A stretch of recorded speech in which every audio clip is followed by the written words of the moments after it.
오늘 우리가 은혜 받을 말씀은 누가복음 24장 36절로 53절 말씀까지입니다. 함께 읽겠습니다. 제가 한 절, 여러분이 한 절 그렇게 천천히 읽겠습니다.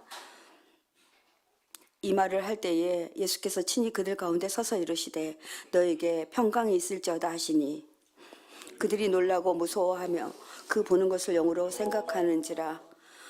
예수께서 이르시되 어찌하여 두려워하며 어찌하여 마음에 의심이 일어나느냐. 내 손과 발을 보고 나인 줄 알라. 또 나를 만져보라. 영은 살과 뼈가 없으되 너희 보는 바와 같이 나는 있느니라. 이 말씀을 하시고 손과 발을 보이시나 그들이 너무 기쁨으로 아직도 믿지 못하고 놀랍고 여길 때에 이르시되 여기 무슨 먹을 것이 있느냐 하시니 이에 구운 생선 한 도막을 드리니 받으사 그 앞에서 잡수시더라.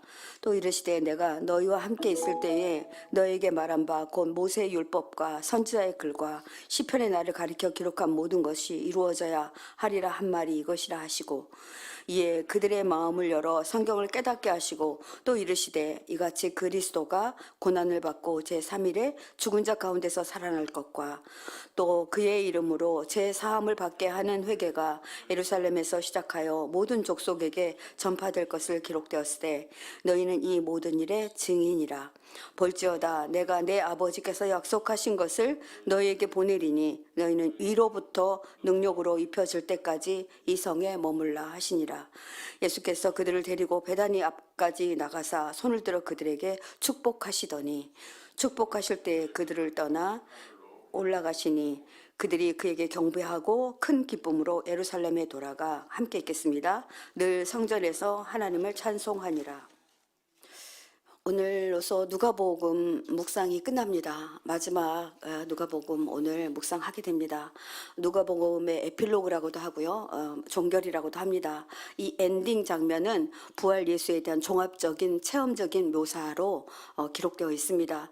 본문에 부활한 예수님에 대한 기사가 3번 기록되어 있는데요. 누가는 오늘 본문을 통해서 베드로에게 보이셨고 글로버와 엠마오로 가던 두 제자에게 부활한 예수님을 보여주셨습니다. 그리고 그들은 예루살렘에서 11제자들이 모여 있는 곳에서 베드로와 두 제자의 증언을 통해서 부활을 최종적으로 선언하며 확증하려는 의도로 누가는 이 글을 쓰고 있는 것입니다. 누가는 글로바가 경험한 부활한 예수님이 시 공간을 초월한 영적 만남일 뿐 아니라 육체적 부활을 증명하려는 것을 글쓰기에 나와 있습니다. 관심 있게 이것을 보면서 묵상해야 할 것입니다. 요한복음 20장 19절에는 예수님이 문을 닫아 두었는데도 들어왔다고 표현함으로써 영육의 구애를 받지 않는 신비한 모습을 말하는 반면 누가복음은 여러분 30절에 보니까 음식을 같이 잡수시고 오늘 본문 말씀에서도 예수님이 음식을 달라 하니 생선을 드리니까 그 앞에서 먹는 장면이 나옵니다. 영이시라면 식사를 하실 수 없으시겠죠. 그래서 오늘 말씀에는 예수님이 영과 육이 동시에 부활한 것을 강조하고 있습니다. 우리도 동일하게 이렇게 마지막 때에 부활할 것인데 오늘 말씀을 묵상하실 때 여러분들이 개념화해서 보시면 좋겠습니다. 예수님이 베드로에게 보이시고 엠마로 가던 두 제자들에게도 보이셔서 떡을 떼어서 함께 잡수시는 일을 이야기하면서 11제자들은 이렇게 말하고 있습니다. 진짜 예수님이 살아나셨나? 맞을 거야. 이들이 봤다고 하잖아. 이런 얘기를 하고 있었습니다. 그런데 그들 가운데 쑥 예수님이 나타나십니다. 그리고 이렇게 말합니다. 너희에게 평강이 있을지어다. 이 평화의 선언을 하십니다. 평화의 인사를 건넵니다. 이 인사는 단순한 인사말이라기보다는 부활의 예수의 시대에 평화가 있을 것이라는 축복의 말입니다. 예수님이 태어났을 때도 천사들은 동일한 평화의 메시지를 우리들에게 전했습니다. 하늘에서는 기쁨이고 땅에서는 평화로다. 이런 메시지를 천사들이 전했던 것과 동일하게 예수님도 너희들에게 평화가 있을 것이다. 이렇게 말합니다. 주님은 자신의 부활이 모든 인간에게 영적으로도 육적으로도 마음으로도 평안이 임할 것이라고 말씀하십니다. 여러분 평화라는 단어는 에이레네인데요. 에이레네 하면 평화라는 뜻입니다. 이 단어는 전쟁하고 반대되는 말입니다. 전쟁이 종식되어 복된 번영을 가져오도록 법과 질서가 딱 유지되는 상태가 됐을 때 평화롭다 말합니다. 여러분 우리나라 지금 평화로운가요? 어디서 어떤 일이 터질지 모르겠는 그런 상황 가운데 있습니다. 그래서 우리는 지금 에이레네가 아닙니다. 그런데 필레몬이라는 사람이 이런 말을 했습니다. 이 땅의 최고의 선은 평화다. 그러니까 우리가요, 아무리 많은 것들을 가졌다 할지라도 평화가 없으면 선이 아니라는 거예요. 그건 악이라고 말합니다. 평화의 상태에서는 땅과 백성에게 복이 임합니다. 그러하기에 우리가 평화를 선언하는 것 되게 중요합니다. 특별히 우리 이렇게 교회 공동체라든지 어떤 공동체, 제가 오늘 시작하기 전에 가정의 평화를 위해서 기도했는데요. 우리 가정 안에서도 평화가 임하는 것이 매우 중요합니다. 소란이나 소요가 있으면 인간은 평안하지 못합니다. 여러분, 다투면요, 평안하십니까? 한번 싸워본 적 있으세요? 말다툼, 뭐 이렇게 육박전은 아니더라도 말다툼 하시면 어떠세요? 밤에 잠이 안 오고 밤새 정말 말할 수 없는 고통이 있죠. 잠도 오지 않고 많은 생각들이 오게 됩니다. 그렇기 때문에 평화가 있다는 것은 너무나도 중요합니다. 근데 예수님이 너희들에게 평화가 있을지어다 이렇게 말합니다. 그 말을 듣고 그들이 놀라서 무서워하여 이렇게 보고 있는데 그 보는 것을 영으로 생각하는지라 하나님 예수님의 영이 왔나? 이렇게 생각했습니다. 그들이 놀라는 이유는 어디 있었을까요? 갑자기 나타난 예수님이 영이라고 생각되었다는 것은 홀령, 신령, 영이 왔다고 생각했기 때문에 그렇습니다. 이들은 예수님의 육체가 없는 유령과 같은 존재로 오해하였을 가능성도 높습니다.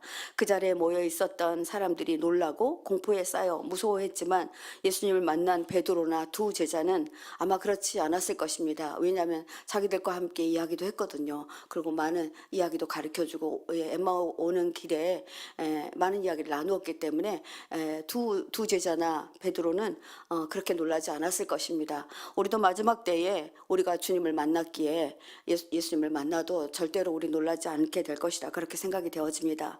요한복음 20장 25절에서 27절까지는 예수님이 제자들에게 나타났을 때 그 자리에 없었던 도마가 이런 말을 합니다. 다른 제자들은 다 보았습니다. 근데 도마가 그 자리에 없었습니다. 그러니까 11명이 있었다고 그랬잖아요. 도마가 없었습니다. 우리는 주님을 보았소. 그렇게 말합니다. 도마는 그들에게 나는 내 눈으로 그의 손에 있는 못자국 그 옆구리에 있는 창자국을 만져보지 않고는 믿을 수 없어 이렇게 말합니다. 그러니까 8일 후에 제자들이 다시 집안에 모여 있는데 그때 도마도 함께 있었습니다. 이 말을 들은 주님은 어떻게 나타나죠? 문이 잠겨 있는데 예수님께서 와서 그들 가운데 서서 또 이렇게 말합니다. 너에게 평화가 있어야 한다 이렇게 인사말을 건네십니다. 그리고 나서 도마에게 말합니다. 도마야, 이리 와서 내 손을 만져보아라. 내 손을 만져보고 내 옆구리에 손을 넣어보아라. 놓아보았겠죠. 성경은 넣어보았다, 만져보았다는 말씀은 나오지 않는데 만져보고 넣어본 것으로 보여집니다. 의심을 떨쳐버리고 믿음을 가져라 이렇게 말씀하십니다. 도마는 예수님의 손과 옆구리를 만져보고야만 알게 된 것입니다. 이 말은 무슨 말입니까? 우리가 체험적 신앙이 있어야 된다는 말이고 우리가 보지 않으면 믿지 않으려는 우리 인간들의 연약한 모습을 보여주게 됩니다. 성경은 여러 군데에서 이렇게 말합니다. 예수께서 도마에게 29절에 이렇게 말합니다. 너는 나를 보았기 때문에 믿느냐? 나를 보지 않고 믿는 사람이 복이 있다 말씀하십니다. 여러분들 예수님을 우리 눈으로 보는 시각으로 보신 분이 계십니까? 네, 뭐 보았다고 하시는 분들도 계시는데 어떤 생각이나 이런 것으로 보았을 것입니다. 그런데 우리는 늘 봅니다. 어떻게 봅니까? 마음의 눈으로 봅니다. 말씀에서 보고 언제나 주님을 만납니다. 그러하게 우리는 예수님을 만난 사람들입니다. 저는 이 말씀을 묵상하면서 예수님을 만난 사람은 마지막 날이 두렵지 않겠구나 이런 생각을 했습니다. 우리는 예수님을 실제적으로 보지는 못했습니다. 그러나 예수님을 본 듯 그리고 만져본 듯 그리고 우리 주님을 만났습니다. 보고 믿는 자보다 보지 않고 믿는 자의 믿음이 더 크다 하신 말씀을 우리가 믿음으로 이렇게 나아갔으면 좋겠습니다. 우리는 글로 봅니다. 그러나 그를 마음으로 보고 그를 눈으로 봅니다. 그리하여 주님을 만났습니다 라고 자신 있게 말할 수 있어야 하겠습니다. 주님은 자신을 부활한 예수로 보기보다는 자신이 부활한 것을 괴이한 일로 생각하며 부활한 사실을 확신하지 못하는 제자들을 이렇게 책망하십니다. 38절부터 40절입니다. 제가 읽어보겠습니다. 예수께서는 그들에게 말씀하십니다. 어찌하여 당황하느냐? 어찌하여 마음에 의심을 품느냐? 그냥 깨트로 보듯이 그렇게 말씀하셨습니다. 내 손과 내 발을 보아라. 바로 나다. 나를 만져보아라. 유령은 살과 뼈가 없지만 너희가 보다시피 나는 살과 뼈가 있다. 이렇게 말씀하시고 그는 손과 발을 그들에게 보여주십니다. 주님은 자신의 몸을 만져보라 하심으로 부활이 영적인 부활뿐 아니라 육적인 부활과 동시에 이루어진다는 것을 확인시켜 주었습니다. 자신의 부활을, 영과 육의 부활을 믿으라 말씀하십니다.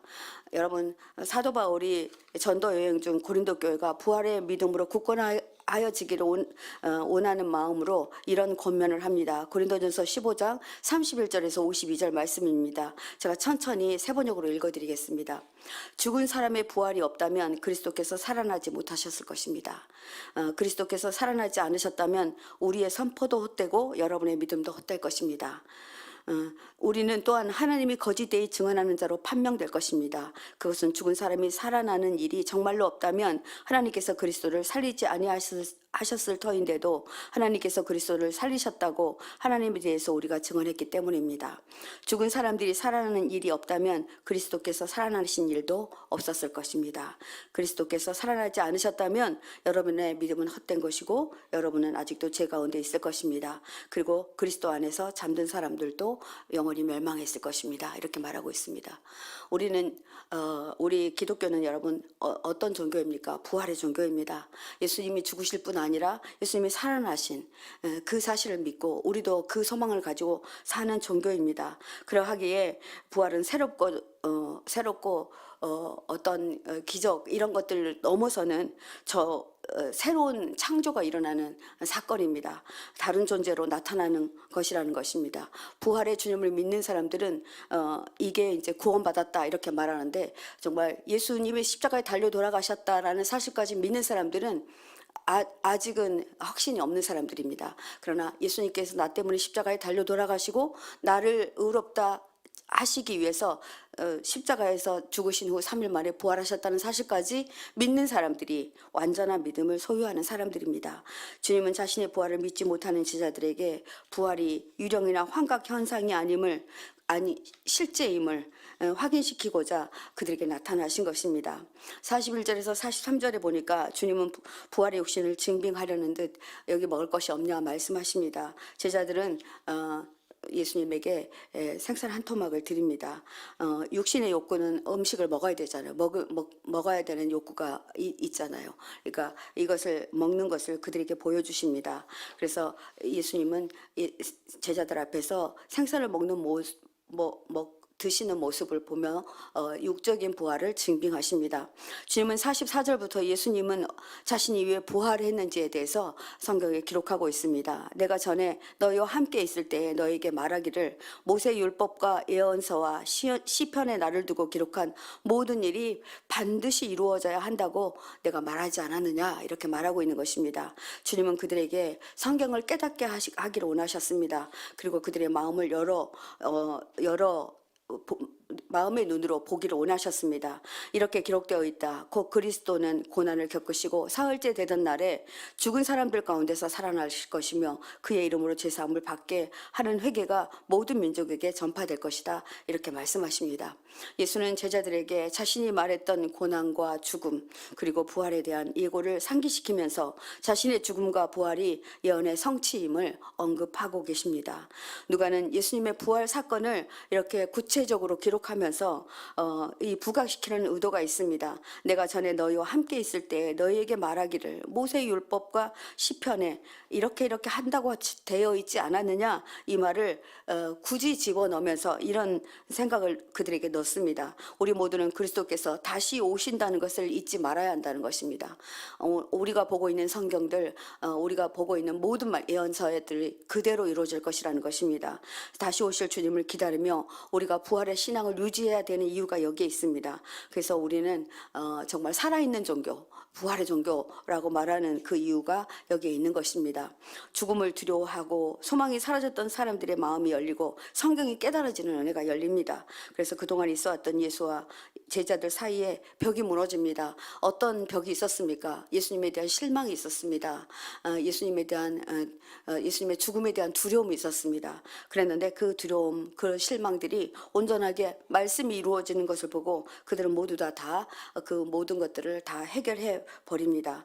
예수의 교훈과 행동에 대해 늘 깨닫지 못하고 무지했던 제자들이 비로소 성경의 예언이 뜻하는 바와 같이 예수님의 삶과 죽음 그리고 부활을 이해하게 되는, 완전하게 이해되는, 퍼즐이 쫙 맞춰지는 것 같은 그런 순간에 그들이 있게 된 것입니다. 그렇게 그 순간에 이런 일이 일어납니다. 성령의 충만한 은혜가 그들 가운데 임하게 됩니다. 46절에 보니까 또 이르시되 이같이 그리스도가 고난을 받고 제3일에 죽은 자 가운데서 살아날 것과 또 그 이름으로 제3을 받게 하는 회개가 예루살렘에서 시작하여 모든 족속에게 전파될 것이 기록되었으니 너는 이 모든 일의 증인이라 말씀하십니다. 저는 제가 누가 했다면 거꾸로 썼을 것 같습니다. 너희들이 증인이 되기 위해서 증인이 된다면 46절 같은 이와 같이 그리스도가 고난받고 3일에 죽은 자 가운데서 살아날 것과 그 이름으로 제사함 받는 회개가 너희들에게 이루어지고 또 너희들에게 성령이 임할 것이다, 이렇게 썼을 것 같습니다. 근데 뭐 틀렸다는 것은 아니지만 누가는 이렇게 쓰고 있습니다. 여러분, 증인이 되기 위한 사람들에게는 특별한 은혜가 주어집니다. 여러분, 증인이라는 것은 복음을 전하는 것을 말하는데요, 이 증인은 대위임령을 말합니다. 또 이대한 명령이라고도 설명합니다. 그래서 그리스도가 우리에게 오신 이유와 그분의 죽으심 그리고 그분의 다시 사심이 믿어진 사람들에게는 증인의 삶을 살아갈 수밖에 없는 미션이 주어집니다. 여러분, 나 전도할 마음 1년 내내 한 번도 안 생긴다. 여러분, 신앙을 한번 점검해 보아야 합니다. 너희는 이 모든 일의 증인 예수의 삶 곧 죽음, 순환과 죽음 그리고 부활을 목격하였고 그 의미를 성경의 근거로 하여 깨닫고 눈이 열리고 마음이 열리게 된 사명자들이다, 이렇게 말합니다. 이렇게 열린 사람들은 반드시 이 사명에 순종하게 되어 있다는 것입니다. 사명자들에게는 주님은 그 사명을 감당하도록 혼자 버려두지 않고 성령을 보내주십니다. 여러분들 이 사실을 믿으시기 바랍니다. 나는 내 아버지께서 약속하신 것을 너에게 보낸다. 그러므로 너희는 위로부터 오는 능력을 입을 때까지 이 성에 머물러 있어라, 이렇게 말씀하십니다. 이 약속은 우리가 에판겔리아라고 하는데요, 성령과 관계될 때 사용하는 그 단어입니다. 그러니까 성령이 오신다는 약속이 우리들에게 주어질 때는 에판겔리아라고 하는데, 누구에게 주어지냐면 복음을 전하는 자, 대이임령을 받은 자, 오늘 우리 찬양 불렀는데요, 소명을 받은 자, 이 소명을 받은 자들에게 내려온다라는 것입니다. 너희는 위로부터 능력을 입히울 때까지 복음의 증인들에게 약속된 것을 위로부터 오는 능력을 받을 때까지 어디에 있으라고 그러냐면 예루살렘 성에 있으라, 이렇게 말합니다.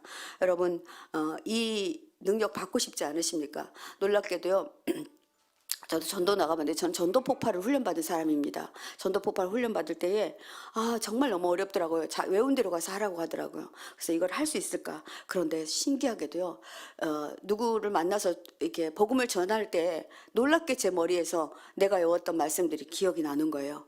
그러니까 여러분들 염려하시지 않으셔도 됩니다. 하나님께서 그 능력을 부어주십니다. 사명자는 자신의 힘을 의지하지 말고 성령 충만을 구해야 됩니다. 그러면 먼저 부르심의 소명을 수행하게 됩니다. 하나님은 사명자에게 말씀을 깨닫는 은혜를 주실 뿐만 아니라 성령을 선물로 주신다는 오늘 이 약속의 말씀을 절대로 믿고 여러분들 복음 전하는데도 힘을 써주시기 바랍니다. 이와 같이 능력을 얻기 위해서 예루살렘을 떠나지 말라고 하신 이유가 뭐가 있겠습니까? 예루살렘 성전입니다. 네. 예, 이 성전을 떠나지 말라고 하신 이유는 함께 연합하라는 것이고 주님이 그곳에 임재할 것이기 때문에 그렇습니다. 그리고 예루살렘에서부터 시작해서 이방 세계로 복음이 확장되어 나갑니다. 사도행전에 보면 그러하기에 예루살렘을 떠나지 말라고 얘기합니다. 그래서 예수님의 이름으로 제사함을 얻게 하는 회개에는 제의식을 높이고 참여하도록 하자는데 강조점이 있기보다는 제의식으로부터 벗어나서 전혀 새로운 방향을 향해 나아가는 더 깊고 높은 의미의 회개입니다. 우리가 이런 회개를 한 후에 주님 저에게 사명 주십시오, 소명 주십시오. 그러면 제가 하나님께 순종하겠습니다, 이렇게 믿음으로 나아가야 됩니다. 제가 사도행전 1장 8절 한 번만 읽어보겠습니다. 그러나 성령이 너에게 임하시면 내리시면이라고 세 번역에는 되어 있습니다. 너희는 능력을 받고 예루살렘과 온 유대와 사마리아에서 마침내 땅 끝까지 이르러 내 증인이 될 것이라, 이렇게 말합니다. 뭐 하시냐고요? 성령이 너에게 임하면 저절로 우리에게 능력이 임하고 또 우리가 복음을 전할 수 있는 그런 믿음이 생긴다는 임재하는 것입니다. 진정한 사명자에게는 반드시 성령의 임재가 임합니다. 그러므로 약속하는 성령을 받기를 갈망하고 따르는 진정한 소명자들이 되시기를 간절히 소망합니다. 저는 오늘 말씀을 준비하면서 이런 생각을 했습니다. 하나님, 우리가 정말 구할 것을 구하지 않고 우리가 정말 전도를 게을리하군요. 저희가 지난주에 이렇게 전도 축제를 했잖아요. 그래도 상당히 많은 분들이 오셨습니다. 많이 노력하셨고 오셨습니다. 이번 주에도 계속됩니다. 왜냐하면 선물을 많이 사놓았기 때문에 선물이 소진될 때까지 저는 여러분들의 새 가족을 기다릴 것입니다. 그러니까 여러분들이 꼭 해주시기 바랍니다. 우리는 예수님을 만난 사람들입니다. 우리를 의롭다 하시려고 다시 사신 예수님을 만난 사람들입니다. 하나님의 구원의 역사 가운데 내 자신이 포함되었다는 이 놀라운 사실 앞에서 우리는 그저 감사해야 되고 증인됨이 정말 기뻐야 합니다. 주님은 이 소문을 깨달은 자들에게 반드시 하늘로부터 오는 성령의 충만을 약속하셨습니다. 우린 약속을 받은 사람들입니다. 그러므로 오늘도 삶의 현장에서 복음을 전하는 자로 여러분들이 멋지게 살아내시기를 간절히 축복합니다. 함께 기도하겠습니다. 48절 말씀으로 기도합니다. 너희는 이 모든 일의 증인이라. 주님, 그렇습니다. 우리 모두는 예수님을 믿고 예수님 때문에 구원받은 자들입니다. 주님은 나를 살리시려고 이 땅에 오셨고 나를 위해 십자가에 죽으셨습니다. 주님이 죽으심으로 나의 모든 죄악이 죽었고 주님이 다시 사심으로 나는 의롭다 칭함을 받았습니다. 나는 이런 주님을 만났습니다. 이제 나의 삶은 주님을 증언하는 것에 그 목적이 있습니다. 주님, 저를 소명자로, 주님, 저를 증언자로 하나님께서 세워주시길 원합니다. 제 마음 안에서 성령이 충만히 임재하여서 아버지, 누구를 전도하지 않고는 버기지 못하는 그런 자로 하나님, 제가 살겠습니다. 저를 증인 삼아 주십시오. 주님 이름 한번 크게 부르고 기도하겠습니다. 주여, 주님, 이 시간 아버지 앞에 간절히 간구하여 기도합니다. 우리 모두는 주님을 믿고 예수님 때문에 구원받은 자들입니다. 우리는 주님을 만났고 우리는 주님을 경험했습니다. 아버지, 주님은 우리에게 말씀하셨고 우리들의 눈에 보이셨고 우리들의 귀에 들리셨습니다. 그러므로 하나님, 우리는 주님을 만난 자이기에 아버지, 우리 안에는 이미 하나님 주님이 함께 계십니다. 그러하게 하나님 성령의 충만을 구합니다. 하나님 아버지, 우리의 성령이 충만히 구해지면 우리는 복음을 전하는 자로 서게 될 것입니다. 아버지, 누가가 우리 사람들에게 너희는 복음을 전하는 자로 서라, 그리고 하나님 너희들이 충만을 구하라 이렇게 말씀하셨는데, 하나님 우리가 성령의 능력의 충만을 구하여 하나님 누구 앞에서도 부끄러움을 아버지는 받지 않는 자로 그렇게 서기를 원합니다. 아버지, 가장 귀한 것을 나눠주는데 어찌하여 부끄러움이 있겠습니까? 하나님, 오늘도 우리 성도님들 아버지 직장에서 가정에서 복음을 전할 때에 부족함 없이 그렇게 전하기를 간절히 소망합니다. 하나님이여 함께하여 주시옵소서. 49절 말씀으로 한 번 더 기도합니다. 볼지어다 내가 내 아버지께서 약속하신 것을 너희에게 보이리니 너희는 위로부터 능력으로 입혀질 때까지 이 성에 머물라 하시니라. 감사합니다. 주님, 그동안 우리는 성령의 충만을 구하면서 소명을 따라 살려는 마음은 부족했습니다. 이것을 회개합니다. 주님은 증인이 된 자들에게 성령의 충만을 약속하시고 증인된 삶을 살도록 그렇게 말씀하셨습니다. 그리고 능력이 입혀질 때까지 성에 머물라 하셨습니다. 우리가 아버지 누구를 전도할 때에 하나님 내 생각으로 내 의지로 하지 않게 해주시고, 누구를 전도하러 나갈 때 먼저 성령의 충만이 나에게 입혀질 때까지 기다리고 아버지 하나님 그곳에 머물러 있어서 주님이 내게 임재하면 내가 그렇게 그 자리를 박차고 일어나 하나님 아버지 믿지 않는 자에게 나아갈 수 있도록 하나님 함께하여 주시기 바랍니다. 하나님, 위로부터 내려오는 성령의 충만함을 덧입혀 주옵소서. 이렇게 하나님께 간구하여 기도하겠습니다. 주님, 제가 주님이 주시는 위로부터 오는 능력이 입혀질 때까지 하나님 제가 충만을 구하겠습니다. 나에게 성령 충만함으로 함께하여 주셔서 내가 복음 전하는 자리에 복음 전하는 자로 전혀 부족함이 없이 세워지게 하여 주옵소서. 우리 주님이라 한번 크게 부르고 기도합니다. 주여, 주님, 이 시간 아버지